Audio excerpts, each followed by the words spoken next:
Guerra entre Perú y Bolivia. General. Batalla y gran victoria final. Ya era un joven general para cuando el gobierno, cuando el Estado lo nombra, porque es por la emergencia que es nombrado presidente, ya es un general. Es un general que además habíamos dicho en el anterior programa, que entra jovencito con la bandera rojo, punzón verde, esmeralda a La Paz, al lado de el general Lanza, por ejemplo. Ya. Entonces ellos están en el 25. El 25, 1825, él ya entra, porque él participa. ¿Él entra como general o era capitán? No, era un capitán en esa época, era muy joven, pero él había participado como capitán de caballería, porque la arma de Vallivian siempre ha sido la caballería. Andrés de Santa Cruz lo nombra general, ¿no?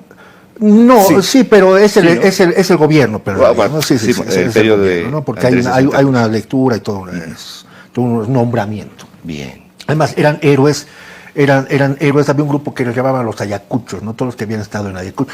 Él había estado en Ayacucho, siendo que era boliviano, estuvo en la batalla de Ayacucho, Vallivian, muy joven.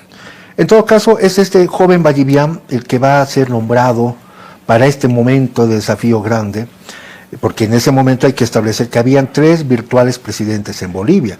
Velasco, que estaba en el sur, que quería volver, el mariscal Andrés de Santa Cruz, que estaba en la frontera, quería también volver, y Vallivian, que estaba acá. Entonces había una pugna política. ¿No había otro José más en Cochabamba? No, solamente eran los 3. Calvo. José Calvo, ¿no? Que es el representante de Andrés de Santa Cruz. Sí, pero era Andrés de Santa Cruz. Claro, o sea, son 3 militares que están ahí con los 3 con aires de grandeza que quieren hacerse cargo, ¿no? Pero en un momento de eso se produce la invasión, la segunda invasión de Gamarra, del generalísimo Gamarra, que había sido comandante en Ayacucho del ejército independentista y obviamente su jefe del pueblo. O sea, no era cualquier soldadito. No, era. Le decían el generalísimo. O sea, él y el mariscal Andrés Santa Cruz habían estado juntos, ¿no? Solamente por encima de ellos estaba Sucre. Entonces, imagina, y se conocían pues todos estos, ¿no? Entonces, se produce ya la invasión. En octubre se produce la invasión de La Paz. Hay algunos eventos de armas, combates, escaramuzas y combates, y también una batalla. Previo todo esto a la batalla del día miércoles, si no me equivoco, miércoles 18 de noviembre de 1841. Y es importante esto establecer de estos hechos antes de esta gran batalla, porque esto nos redefine el concepto de que solo fue una batalla aislada. Y en realidad es el final de una serie de una campaña, porque es una campaña, donde el ejército boliviano defiende la paz, y la idea es que la paz va a caer en manos del Perú.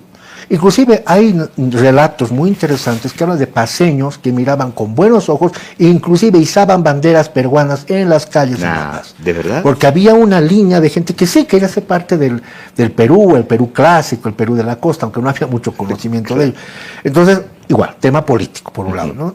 Pero al final de cuentas va a primar siempre Bolivia a punto de irse al abismo, a punto de irse al despeñadero, y de repente hay un concepto muy fuerte de unidad.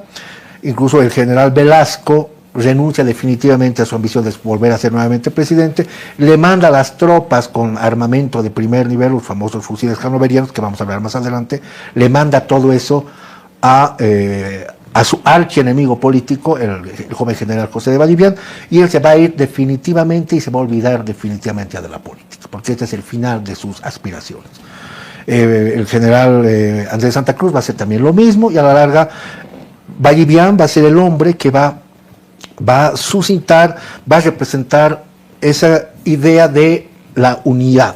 Las primeras veces que se va a empezar a hablar, si bien en Aroma se hablaba, por ejemplo, de la unificación nacional, que todos, en la palabra unidad, que además está la unión es la fuerza, está en los acordes de esa época, la unidad es la que va a ser el símbolo al final de gente que no sabía a dónde apuntar, no sabía qué apoyar, pero finalmente ya con un enemigo fuerte como el Perú, con un general dotado de virtudes militares, un gran estratega, el generalísimo Agustín Gamarra, Bolivia tiene que enfrentarse a este ejército, que es un ejército, por supuesto, más numeroso, ¿no? ¿Quién es Vallivian? ¿Quién es este hombre? Es un criollo nacido en Bolivia, o sea, la proto-Bolivia, nacido en La Paz, es paceño, y hijo de españoles, y venía además de una familia de mucha riqueza, de mucha fortuna, lo mismo que José el mariscal Andrés de Santa Cruz. Es casualidad que el mismo día hayan muerto los padres, tanto del general Vallivian, muy jovencito, él muy niño, y el mariscal... El mariscal Andrés de Santa Cruz. Murieron justamente donde actualmente es lo que hoy es la Academia de Historia Militar en la Plaza Murillo. Fueron asesinados cuando llegan las famosas tropas de Pumacahua y se inicia todo ese proceso de contrarrevolución, y por eso hablábamos anteriormente, son 16 años de guerra a muerte y hay mucho muerto en La Paz. Y ese mismo día van a morir los dos papás de los dos chicos que van a quedar huérfanos, y que como es la historia y cómo es la vida más adelante, años después van a ser protagonistas de la historia de Bolivia, cada uno a su debido tiempo, ¿no? En todo caso, ese es el Vallivian, un Vallivian que va a tener, después de las pérdidas constantes que se estaba dando en 1841, finalmente él va a escoger, con una visión muy interesante, va a escoger el campo de batalla en los campos de Ingavi, cerca a la población de Viacha. Él va a escoger, él va a disponer días antes dónde quiere que esté el ejército peruano y dónde va a estar él. Y bueno, la batalla, la vamos a ir desarrollando más adelante. Pero es así como se prepara todo esto, que va a ser, que es un símbolo esta batalla de Ingavi, porque es la batalla que hasta ese momento todavía había gente, pese a que ya se había creado la República, había gente, hay cartas de embajadores plenipotenciarios de otros países que creen que Bolivia no va a soportarlo, o sea, Bolivia va a desaparecer, que es un momento, es una creación artificial, de un país artificial, pero que tarde o temprano va a ser desmembrado. Pero hasta esa idea estaba muy fuerte en toda la región. Pero después de 1841, ahí van a decir todos que si Bolivia a partir de eso realmente consolida definitivamente su independencia. 16, 17 años después de la creación de Bolivia. Claro, además. Jorge, ya militarmente, si tendríamos que describir o tendríamos que encontrar nichos sobre los cuales podemos apoyarnos para explicar la victoria de Ingavi, que además es simbólica y muy importante en nuestra historia, ¿qué nos podrías decir? Bueno, comenzar por decir que esto es una guerra. Bien. Una guerra que va de 1841 a 1842, pero que en realidad dentro de la historiografía oficial carece de un nombre, lo cual es tremendamente extraño. Y sucede no una sino varias veces en Bolivia. Tenemos guerras que hemos peleado que carecen de nombre. La guerra con la Argentina durante la Confederación no tiene nombre. Entonces, la guerra en la cual cae la Confederación, que es la guerra de restauración del Perú, tampoco se la conoce con un nombre en Bolivia. Y esto es lo mismo que sucede. Esto es la misma situación con Ingavi, ¿no? Que desaparece la guerra completa y queda solamente Ingavi como muestra, digamos. Y de ahí se agarran muchas personas para decir, no, pero es solamente una batalla, no es una guerra. Una batallita. Sí. Y claro, o sea, teóricamente hablando, así puede ser una sola batalla, eso ya es una guerra, porque estás en estado de guerra con el país que tienes una batalla. Pero en el caso que nos toca ahora ver, pues estamos ante una guerra en la cual se produjo una serie de enfrentamientos, no solamente en territorio boliviano, sino después de Ingavi, incluso dentro del territorio peruano, porque el ejército boliviano invade posteriormente el Perú. Llegamos a la Tacna y Arica, ¿no? Sí, se ocupa todo el sur del Perú en ese momento. Y ahí, Jorge, inclusive hay una suerte de negociación a la que podría haber llegado Vallivian, donde creo que daban todo el lago Titicaca y el norte de La Paz a cambio de que nos quedemos en ese territorio, ¿o esto es una...? Hubo una negociación para que Bolivia pueda anexar el territorio de Arica y quedarse con el puerto. Ya. En la historiografía peruana esto se muestra como si hubiese sido un objetivo de Vallivian en la guerra, pero en realidad es una consecuencia, ¿no? La guerra se produjo por una invasión peruana a territorio boliviano, pero sí hubo la negociación, sí hubo el intento, pero ya no hubo ni siquiera el apoyo de parte de la población dentro de Arica como para que se pueda producir esa anexión del territorio del puerto de Arica a territorio Chile boliviano. tampoco quiso después, al final no quiso que por geopolítica no quiso Chile después, se supo después que Chile no quiso que traen a Arica pasen a Bolivia. Bolivia. Y bueno, estamos en esa situación, es una guerra. Sí. Antes de la batalla de Ingavi ya se había producido la llegada, obviamente la toma militar de la ciudad de La Paz, con enfrentamientos con ciudadanos que defienden en ciertos lugares con barricadas a la ciudad. Después de eso se produce la batalla de Mecapaca, que normalmente se la denomina combate para reducirle su importancia histórica, en donde se enfrenta lo mejor del ejército peruano con lo mejor del ejército boliviano, y el ejército boliviano pierde en Mecapaca. Y después de Mecapaca, ya estamos en el mes de noviembre, se van a producir la batalla de Huarina y el combate de Tiquina, en donde tropas de nacionales, que son tropas de guardias nacionales, ya no son soldados profesionales, sino son personas voluntarias que hacen un entrenamiento militar específico. Estas tropas se enfrentan al ejército peruano en Huarina, siendo Huarina el vivac en donde hacían una escala. Las tropas peruanas, para pasar luego a la ciudad de La Paz, son derrotadas, y esas tropas derrotadas nuevamente son alcanzadas por las tropas bolivianas, por los nacionales, y son vencidos en Tiquina. Recién después, 2 días después de que se produce el combate de Tiquina, 3 días después de que se había producido la batalla de Huarina, recién se va a producir la batalla de Ingavi. Entonces estamos hablando de de varios enfrentamientos que se han producido antes y que han sido exprofesamente borrados de nuestra historia. Han sido alevosamente quitados de nuestra historia. ¿Por qué y por quién?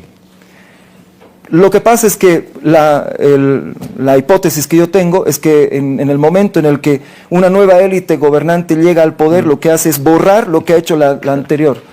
La élite gobernante descendente, entonces tiene que ser completamente destruida en sus logros. Pero al hacer aquello, lo que hacen en realidad estas personas a lo largo del tiempo es destruir lo que ha conseguido una generación. No lo que ha logrado una élite, sino lo que ha conseguido una generación. En esas circunstancias se va a producir la batalla de Ingavi. ¿Cuál es la situación general antes de que conversemos de la batalla? El ejército boliviano es un ejército que se ha ido juntando, reuniendo de a pedazos. ¿Por qué? Por lo que comentábamos anteriormente de que después de la batalla de Yungay, el ejército boliviano había quedado muy disminuido.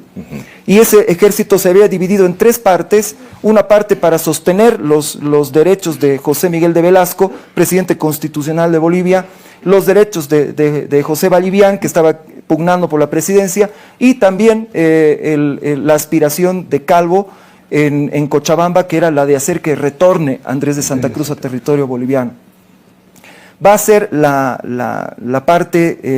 fracción de Calvo la que va a ceder sus tropas primero. Va a decir, Bolivia está en un peligro muy grave, ya hay tropas peruanas dentro del territorio boliviano, y Calvo inmediatamente envía sus tropas, y es por eso que llega caballería desde Santa Cruz de la Sierra para pelear en la batalla de Ingavi.